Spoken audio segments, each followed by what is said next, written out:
மக்களே காலையில இருந்து பார்த்தீங்கன்னா, ஒரு விஷயம் தான் மொத்த தமிழ்நாடும் பண்ணிக்கிட்டு இருக்கும். அது என்ன நினைக்கிறீங்க?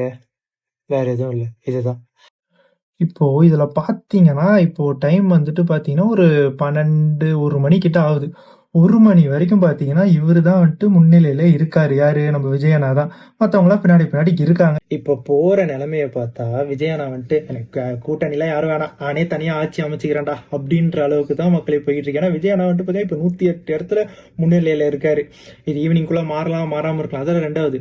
ஆனா இதுல இன்னும் நோட் பண்ண வேண்டிய விஷயம் என்ன தெரியுமா? விஜய் அண்ணா அந்த பொம்மை மாதிரி ஒண்ணு போடுறாங்க. அதுல வந்துட்டு பார்த்தீங்கன்னா, விஜய் அண்ணா வந்துட்டு ஸ்டெப்பு போட்டுக்கிட்டு இருக்காரு.